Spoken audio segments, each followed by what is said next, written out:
but havana the power yekumudzinga. Ndokubva vaenda futi kuna Jesu kuti Ishe mudzingei, she's crying after us. Mukadzi ane mweya wechina uri kunetsa mwana wake wekuti naiye anotodawo kuudzinga, but chaita kuti auye kuna Jesu kurecognize authority muna Kristu kuti this is the only man who can chase this demon away. So ndozviri kuitwa futi nevadzidzi vake, vari kuda kudzinga mukadzi ari kuita noise, but vanoenda futi kuna Jesu voti Ishe mudzingei. Yafe too slow. Pane chandiri kunzwa ini. Amai vauya nenyaya nerequest kuti mwana usikana wangu anonetswa nemweya wechina. Chavari kuda kuna Jesu ndechekuti Jesu adzinge kana kuti arayire mweya wechina iende. Amai avaziva kuti highest authority yekudzinga dhimoni ranetsa mwana wangu ndiJesu kwete inini. Ina handini zviri kunetsa mwana wangu, but power rekuzvidzinga hapana. So chakagonebana amai kurecognize kuti kune authority inogona kudhila nesituation yandiri kutadza kudhila nayo. So pakauya kuna Jesu, vadzidzi ndokubva vamhanya kuna Jesu zvikati Ishe mudzingei, she's crying after us.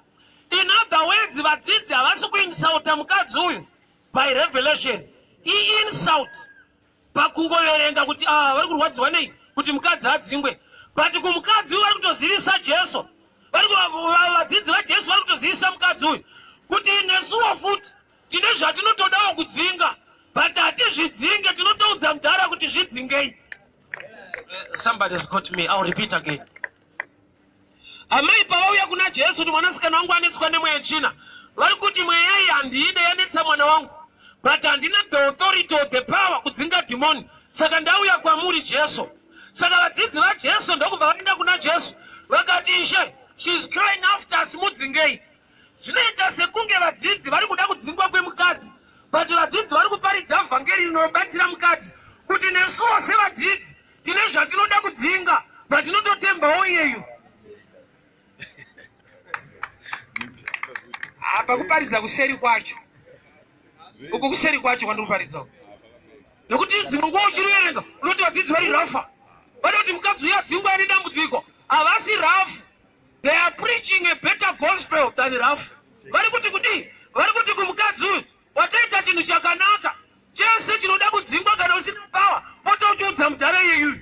Nokuti nesu kuda kutokudzingawo, but tinotoudza Jesu kuti Ishe mudzingei. Kureva kuti nesu hatisi madzishe, tine zvinotinetsawo, but tina Ishe vanodzinga zvinhu.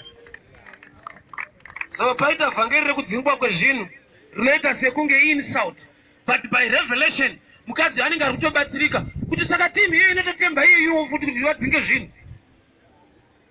Jesus said not a word.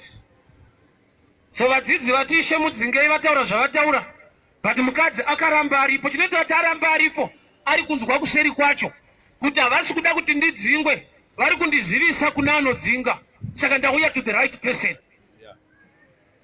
Do you know kuti there are times yekuti machallenges atinofesa in real life, machallenges atiri kufesa tinoafesa tese ari panyika, but vamwe vane maonero ari unique or different yekuti vanogona kuva nesuccess muenvironment yakadai. Zuva kupisa kwariri kuita, mumwe ari kuchema kuti akomana zhizha ndavadaro, so zhizha inofanirwa kunaya mvura kuti ndikohwe, ndikakohwa ndotengesa chibage changu ndova nemari. Yeti kupisa kuri kuita zuva, kune mumwe ndozhizha anotengesa mvura, kurati yake iri kunaira muzuva. Somebody is hearing me. Irori zuva izhizha zvichidhipenda kuti muzuva unoitei. Nomwe anotengesa mafeni ari kushedzera kuti ngariwedzere, kuwedzera kwaro kunaya kusaidi kwake. So mvura ikanaya inofadza murimi, zuva rikapisa rine type yevanhu vanofara naro nokuti ndokunaya kwekusaidi kwavo. So mukadzi wauya kuna Jesu, mwanasikana wangu ari kunetswa nemweya wechina.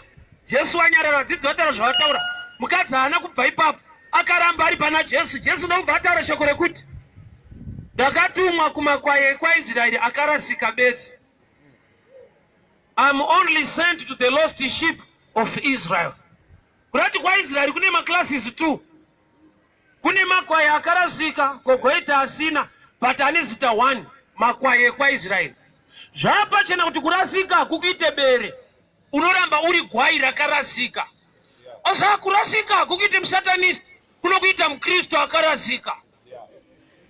Saka dzimwe nguva tine hama dzekuti vakaona akarasika kutoti musatanist, aiwa makwai ekwaIsraeri akarasika. Aparidze zvandoparidza, hazivi zvandoziva, saka hasi munhu waMwari. Kusaziva zvaunoziva hazvimuite musatanist, zvinomuita munhu asingazive zvaunoziva. Asi mukristu igwai rekwaIsraeri rakarasika. So kana uchidhila nemakwai, make sure hausi kudhila nemapere. Kana uchidhila nemakwai, iva neunderstanding yekuti hausi kudhila nembada. Kana uchidhila nemukristu akarasika, make sure you are dealing with your brother, not an enemy.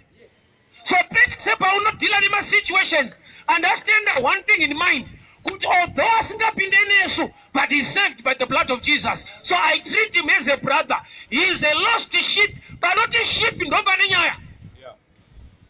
Sheep identity. Kurasika imhando in knowledge kana character. Sachiona mwana wako kana kanzane msikanzwa umuchinje sino. Senema inakuya ne character, yakauya ne blood. Blood makes a family. So mwana wakwasibanda anoba fusto. Pakagarwa matari kwasibanda anoapia.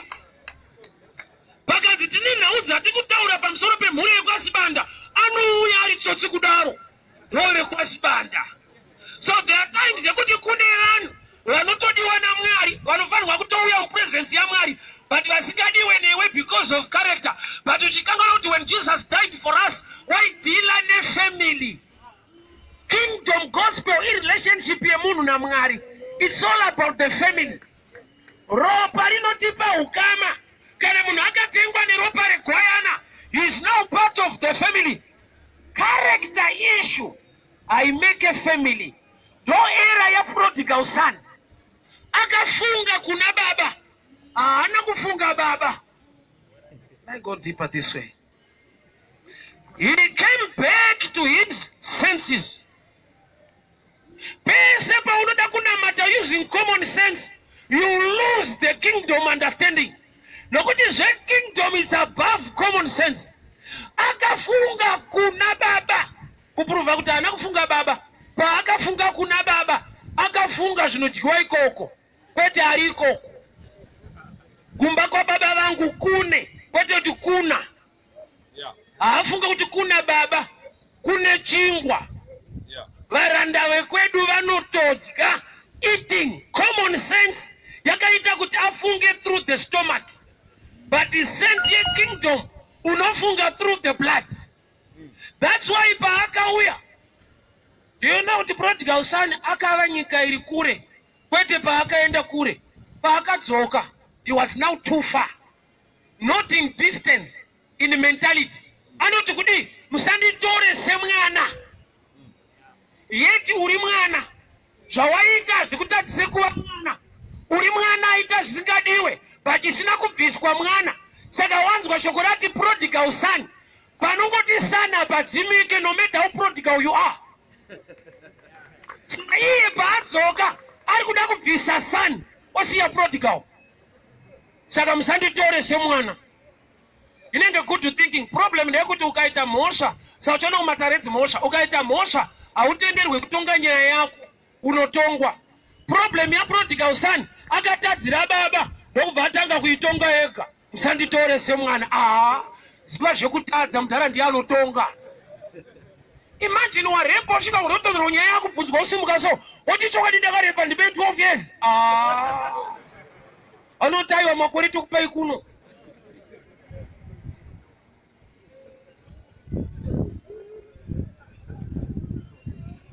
So the danger of common sense, they could either try to prove how guilty he is, how wrong he is. Yeti chakaita kuti angonzi son, baba vakambereka. Ngaende kure. Let me go back to this woman. So amai pavauya kuna Jesu. Jesu ati ndakainga makwai ekwaIsraeri akarasika. Mukadzi, she's not part of Israel. She's a Canaanite woman. Abva kunzvimbo yevanhu vasina kuingwa naJesu.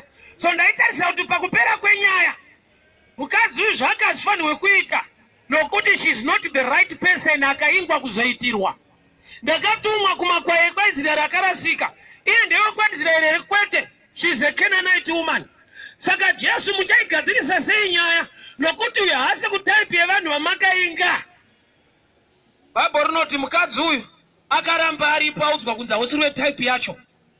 Jesu ndobva apfuurira mberi achiti handingatore chingwa chevana ndichipa kumbwa. Sekunzwa kwenzeve, that's another level of insult. Une dambudziko waakuiswa muklasi yembwa. Mukadzi aigona kuenda kuna Jesu ndatofuka ndiwo Jesu wacho uri nani utori wese imbwa manjeni. Panhamo yense imondishauta. Handingatore chingwa chevana ndichipa kumbwa. Mukadzi ana kuti aida kutadza kutaura so ndaita imbwa papi ndambofunga kuti zvanzi akawira mutsoka dzake akati hongu Ishe, truth Lord, ingawani mbwanana dzinodya zvinodonha patafura yatenzi. Chagonekwa nemukadzi uyu number 1 kuwirirana nezvataura Jesu nyangwe by common sense zvisingaite kuti muwirirane.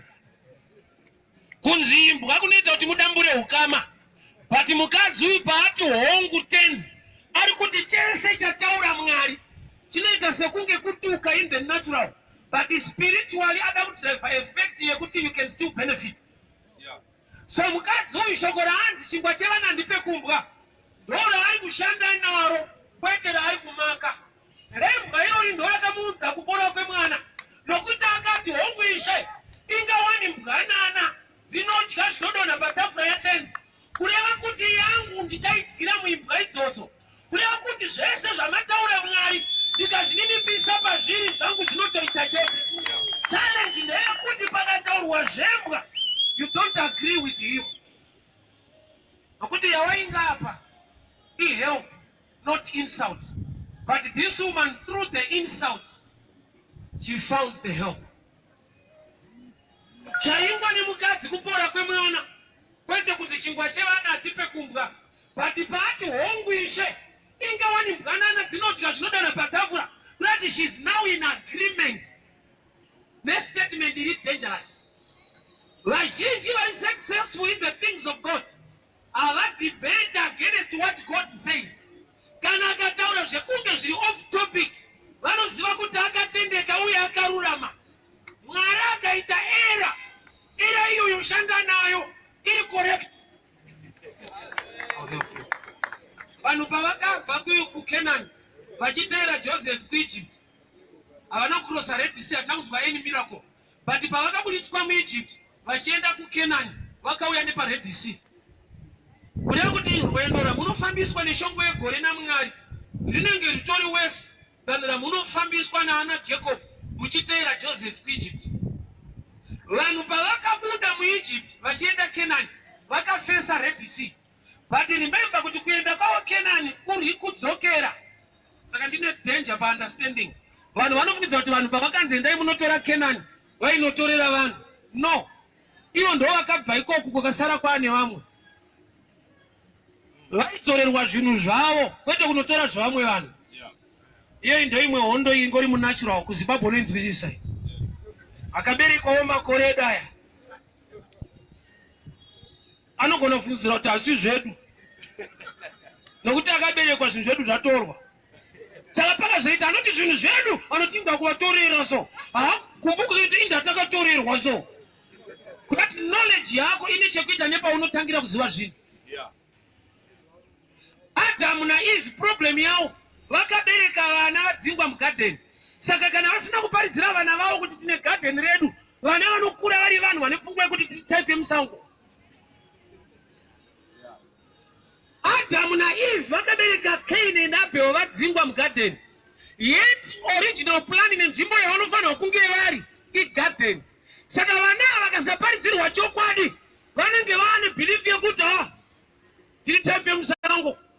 Mwari akati wanira unyasha tichaenda mugarden. Yeti vanofanirwa kutaura vachiti tiri type yemugarden. Tinofanirwa kudzokera muzvinhu zvedu. So there are times yekuti ukasaziva zvinhu zvako unofungidzira kuti pamwe wakutorera munhu kamba wakudzorerwa zvinhu. I will help you again. Understanding yako ukasaziva kuti zvaimbova mugarden Satani wakapinda munyoka, nyoka ikafurira vanhu vakadzingwa mukateni. Mwari akufamba nevana veIsraeri akatuma futi nyoka. Atanga kudzituma ndiani? Satani mukateni. Azodzituma pechitu ndiani? Mwari. Kuna Moses akati kudi kanda tsvimbo yako ive nyoka. Saka nyoka ndedzani? Bati Satani anobvira ashanda naye. Ukaona kuti vanhu vakanzwa kuti mufundisi ane nyoka yake vanotanga kumususpekta yeti Moses anga anayo. Moses akomana akatodzina Mwari kanda yobvayo nyoka zvachitakura ndoda pastor ane nyoka yake. Ipapo ngonzwa kuti ndiye yangu moto. Takakudzaya vanomata akomana Moses aiva neyake. Nanhasi unotenda kuti munhu waMwari. Elijah mubako aifidwa nezvishiri. Prophet wane zvishiri zvavo tu zvinopa chikafu. Ini kungonzi ndine changu 1.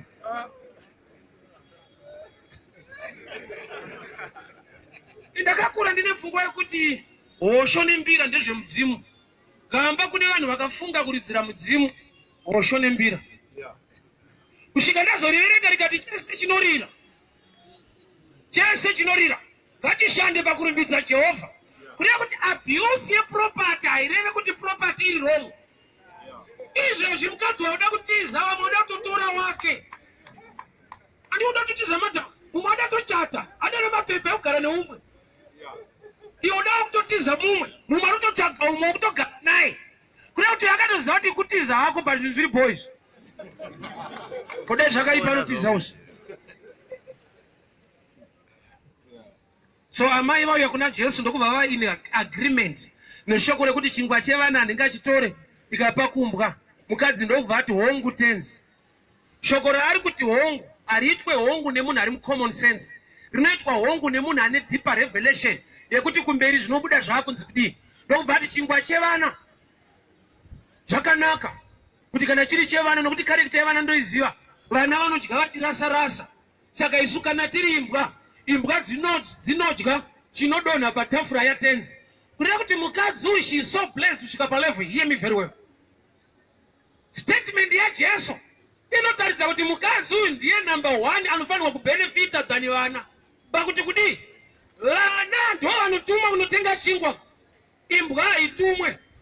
Imbwa inodya zvinodonha patafura. Kureva kuti imbwa haifanirwa kutsvaga chingwa. Inofanirwa kuziva pasi petafura pekugara. Chingwa ndo chakadesignwa kutsvaga kunembwa. Nokuti chingwa ndo chinodonha chichienda pasi petafura. Imbwa iri pasi petafura. Saka mai havari kutsvaga zvinhu zvinofanirwa kuvatsvaga kana vari panzvimbo. Ona kundinzwa. Problem hausi panzvimbo saka uri kuzvitsvaga.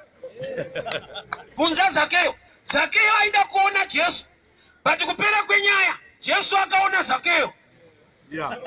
Pane chakachinjwa. Zakeo akabva pakuda kuona Jesu. Akamhanya akanokwira mumuti. Ari mumuti Jesu akupfuura ndiye akamira ipapo. Akatarisa mudenga. Akati Zakeo buruka. Kureva kuti aitsvaga mumwe ndiJesu. Nokuti Jesu akainga vatadzi. Hakuna mutadzi akatsvaka Mwari.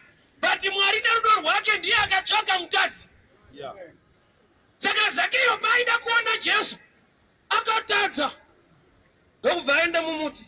Jesu akupfuura neipapo ndopa akatarisa mudenga kukuratidza kuti Jesu aitsvaga Zakeo. Haana kubvunza vanhu kuti ndedzipidzi.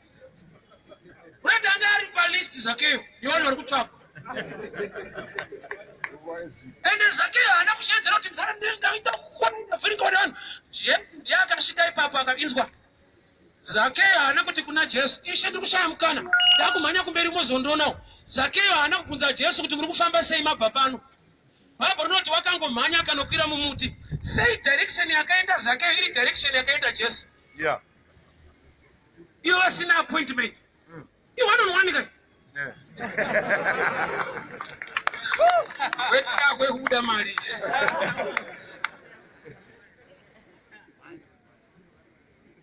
Bhaibheri rinoti munhu paakatadzira Mwari wakatora mashizha emuonde ndokubva apfeka.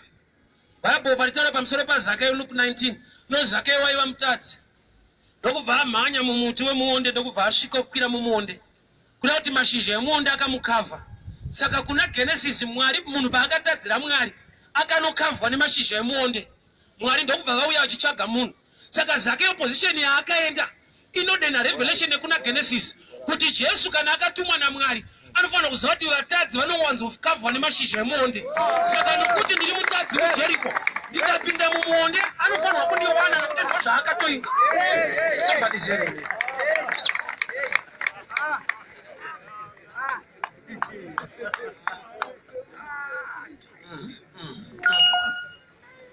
So Jesu Zakeo wamhanya ndokubva anokwira mumuti womuonde kwakukavhwa nemashizha arimo. Jesu akuuya achipfuura ndokubva atarisa mumuti. Statement yaJesu iri dangerous. Haana kuita chivanhu, akaita umwari. Chivanhu haukoke muridzi wemba kumba kwake, ndiwo unokokwa nemuridzi wemba kumba kwemuridzi wemba. But Jesu paakasvika pamuti akabva ati kuna Zakeo, buruka tiende kumba kwako. Haukoke munhu kumba kwako. Which means there is something unique chiri kuda kuministwa naJesu. Zakeo, buruka tiende kumba kwako. Anofanira kukoka munhu ndi Zakeo kumba kwake. But Jesu ndiye akakoka Zakeo kumba kwa Zakeo. Buruka tiende kumba kwako. Iro ratanga richiti Zakeo waida kuona Jesu ndokubva azoenda mumuti. Indava Jesu pavaonana naZakeo akuda zvekumba, yeti Zakeo atobva kumba kwacho. Kureva kuti Jesu nechaanoundastanda according nenzvimbo yakamira Zakeo.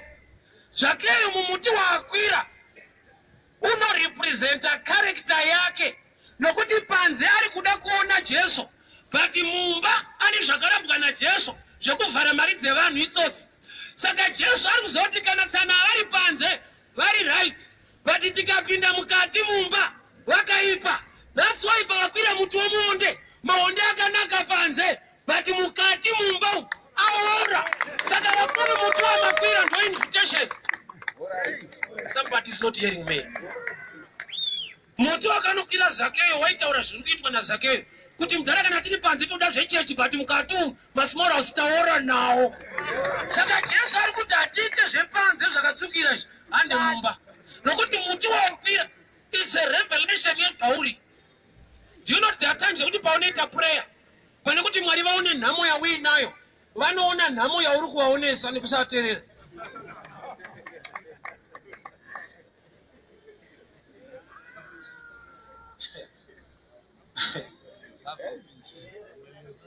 Adamu nhamo yake yekusapfeka. Mwari pavanouya kuna Adamu havatauri zvekusapfeka, vanoti who told you? Kunoti problem yaMwari naAdamu information, but problem yaAdamu kuna Mwari kuva naked. Ari kuti hamudhara chaunoti ndapfeka mashizha zvino zvinomira Mwari wachingoti pacha ndovandati who told you that you are naked? Kunoti kuva naked is not an issue, but information yawanayo is the most dangerous information. Kunoti chakaita munhu naked hakusi kudya muchero. Information inodyisa muchero. Kudya muchero kupedzisa unaked hwawaitwa neinformation yawabvuma kuteerera. Ukanzwa Mwari vachiti who told you, ndopavanouya kuna Hosea wati vanhu vangu vaparara nekushayiwa ruzivo, which means level yeinformation iri mauri no threat. Kuprova kuti enemy yemunhu iknowledge kana kuti shoko kana kuti information. Mwari vachida kuponesa munhu vakatuma Jesu anonzi shoko, nokuti munhu anga ane problem kushaya shoko. Jesu rimwe zita rake anonzi word. In the beginning was the word. The word was with God and the word was God. Saka Mwari vachida kubatsira munhu vakatuma munhu anonzi word, nokuti problem yemunhu he lacks the right word. Okay, so amai avauya vakapfugama kuna Jesu vakati ingawani mbwanana dzinodya zvinodonha patafura yatenzi.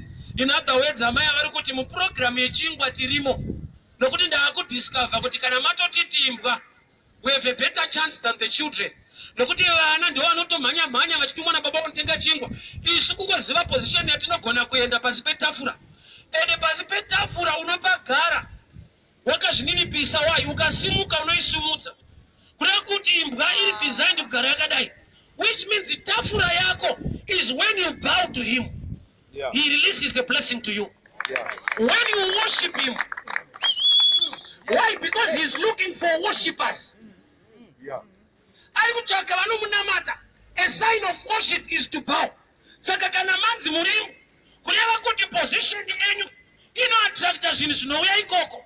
Hamukumbire zvinhu but munaenda panzvimbo panodonha zvinhu. I'll go deeper this way. Second Kings chapter 2 verse 9.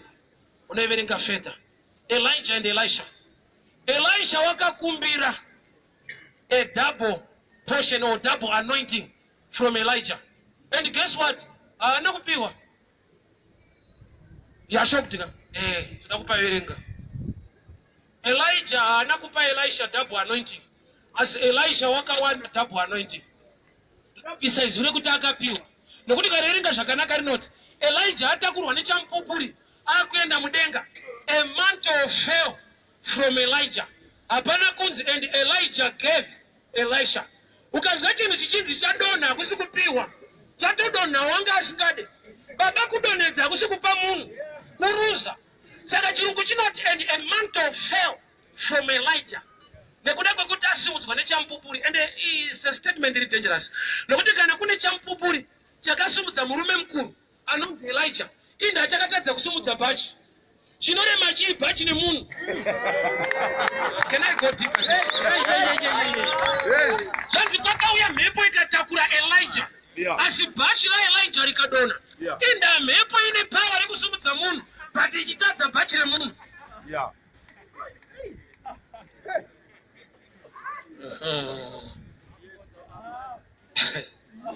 Hear me very well. Elisha nakupiwa na Elijah. But Elisha akawana zviri muna Elijah. Why? Nokuti mhepo payakatakura munhu uyu anga akutarisa munhu in this dimension. Kureva kuti uyu anga apa musoro uyu ari pasi. Automatically position iyo iyi inoita kuti zvimwe zvinhu zviuye kwauri usina kuzvidhonza. Nokuti kune imwe law inongonzi gravity. Kune chinofanirwa kuuya but pano paita mhepo iri powerful. Zvekuti iri kutakura munhu against gravity. But inda gravity yatadzawo futi kudhila neissue yebhachi remudhara uyu. Uchaona kuti chinonzi anointing inobva pashoko reHebrew rinoti kabod, which means heaviness. Kurati chinorema pamunhu waMwari haasi munhu umwari. Saka umwari hwacho hunogona kuenda pachinhu. Heaviness, kabod, ndo anointing. Saka bhachi kana ranga rakazara the anointing. That's why mhepo isina kugona kurisimudza. Mhepo inogona kusimudza zvakareruka. Zvinorema zvinongodzika. So chairema pana Elijah as Elijah, anointing. Can I help you? Mukomana uyu haana kukumbira kuti ndiri kuda bhachi. Akumbira double anointing, which is a double spirit. Zvekuda kuti aifanirwa kuignore bhachi nokuti haasi kutsvaka mabhachi. But sei akanhonga bhachi akatanga kushanda naro nokuti dhei raakatanga kuteera Elijah anonge adanwa akarohwa nei. Kureva kuti bhachi iri anoriziva kuti rinotaura. Elisha paakateera Elijah haana kunzi uya tiite basa akarohwa nebhachi. Bhachi iro rakamurova ndo raanoziva kuti iri bhachi rine nyaya. Ukariona radzika nderekurovesawo dzimwe nyaya. Saka uchiona paakarinhonga akanorova rwizi Jordan. Kureva kuti murume uyu une better understanding. Nekuti there must be a position inoita kuti uwane zvinhu without begging. Kuzvininipisa, kuzvideredza. Why? Nokuti uyu paaifamba naElijah, Elisha wachifamba naElijah, uyu aikumbira zviri mune uyu haana kuzviwana. Kusvika pakauya ngoro yemoto ikaseparata the two. Uyu ari kuda zviri mune uyu but denga parauya rinobvisa uyu pane uyu iye asati apiwa. Mwari akubatsira akubvise pazvinhu zvaunoda kuti uzviwane. Hallelujah. Nakundinzwa explain. There is a natural closeness inohinder the spiritual ability. Vaiziva Jesu semwana waMaria naJosefa and haana kuita mighty works in Galilee because of this kind of knowledge. They were too close to him, so they missed the supernatural. Saka denga rinoti ukangova padhuze munopanana sei muri mafesika. Somebody akamboenda pedza kuparidza saka mfesi wangu nditiroka prayer. Mafesi haana matirani. Chekiti yangu ibhururu kudanwa. Inzwa. The anointing you respect is the anointing you attract. First of all. kana ndikatoda kuti uzviwane kusvika wamuposition inoita kuti uzviwane. Life amba vari two vakaseparetwa, yeti mumwe ane request ndikuda zviri kune uyu, vaseparetwa pakauya chamupupuri chikatakura mumwe, yeti uyu hasati apiwa. Denga richitoziva kuti haugoni kuzviwana kana makaenzana muri mafesi muri mese. Denga rinofanira kusumudza mumwe zvokuti kana wakumutarisa hautarise with the natural understanding. That's why we paakasimudzwa ari mudenga uyu akachinja language akati my father the chariots of Israel. Pesa apa anaumba muti my father, he was a servant and this one was his master. Unazara kuti mu ministry ya Jesu vanhu vasina kushanda nawo Jesu ndeve ukama akatoenda kurwizi kunosarudza vanhu. Yeti Mary paakatevera Jesu achiparidza akatouya nevakoma nehanzvadzi dzaJesu ndanyoka. Mary ane vamwana vaakatobereka ende Jesu haana kushanda nawo. That's why wenzwa vanhu pavaita debate against Jesus vaiti tinomuziva uyu haasi here hanzvadzi dzaningi naningi, haasi here mwana waMaria naJosefa, kuti kwakatova neimwe family sei asina kushanda nayo. Vakateera naMary achiparidza Mark 3 vakati kuvanhu vaiva panzi tidanirei wari mukati auye kuno. Jesu ndokubva aramba akati vari muno vanoita kuda kwababa wangu ndo hanzvadzi dzangu nevakoma vangu uye vabereki vangu. Kureva kuti Jesu vemumba akavashayira time. Why? Havana kuteera kuti aite basa, vakateera kuti ambomira. Ngambomira ngauye kuno. Yet they are supposed to follow you so that you can do the work. But in Mumba sometimes they come so you can stop the work. Okay, it's another story for another day. And vaningina Jesu are dangerous. Maybe you can get a disc tinaro. Vaningina Jesu, his brothers. Chaiva tadza kuna matoto mukachiri simple. Ungoti plus wedu ndoonesi. Hauna kunzwa mama here vauya Matthew 20. Zikanzi mwana wangu James and John madi kuti mumwe kana maa kutonga mumwe ku right mumwe ku left. Zvaidiwa nemai yaida kuti Jesu akangobvuma yakutonoudza vanhu vhangeri risiriro kuti mukasawirirana neni vakomana vangu variko haupapinde. Iwe chitoziva kuti denga rina sekuru wako unonamatirei. Ungosvika kudenga kuti hamuzukuru usadaro itandipinde. So mukadzi uyu ari in agreement neshoko raJesu. Hongu ishe ingava nemwanana dzinodya zvinodonha patafura yatenzi. Jesu amuti imbwa, iye ndokubva azvideredza akati mwanana. Kureva kuti she is in agreement neshoko rinenge rekutuka, but ari kuziva kuti chero chataura Mwari chakandinakira nokuti Mwari wacho akanaka ine mufungo wake wakandinakira nguva dzose. Problem yedu ndeyekuti tinoda kuti Mwari aite sezvatinoda. Yeti the real order tinofanira kuita sekuda kwake. The Lord's prayer is quite challenging. Kuda kwenyu ngakuitwe panyika sokudenga. Let thy will be done on earth. Yeti vanhu vari paearth vane mawill avo avanoda kuti aitike, but iye anoti kana maakunyengetera munoti kuda kwenyu kwete kwedu. Sometimes kuda kwake kuri the opposite yezvatiri kuda. Do you know kuti kazhinji ukanamata uchipa Mwari formula unofunza kuti haasi kukupindura nokuti sometimes the formula yawataura is the opposite yezvinhu zvaanoda kuti ushande nazvo. Moses taura naMwari abvise nyoka tiri kurumwa murenje. Moses ataura naMwari, Mwari vakati gadzira imwe kuti varegere kufa. Yeti vanhu vaibvisa kuti nyoka dzikabviswa ndo pavanorarama, but vakararama even dzisina kubviswa nokuti Moses wakagadzira imwe yebronze akaisa padanda akaparidza rekuti wese achatarisa panyoka iyi achararama. Kureva kuti Mwari havasi kubvisa nyoka, vada kukutichai kuziva yekutarisa. Kunamata tipe Mwari formula, kunamata tinopa Mwari rumbidzo. Nzira dzake dzova the formula to those who are praying to him. Pane Mwari paanokupa kukunda nenzira inoita sekunge kukundikana. Jesu chakamupa kukunda akarohwa. Kwete kuti akarohwa. Jesu akabatwa akarerwa pamuchinjikwa. Inzwa maresults ndokubva akunda. Yet in natural terms ukarohwa ukapinwa wakundwa, but in spiritual terms Jesu wakakunda nekurohwa. So there are times ekuti Mwari chaari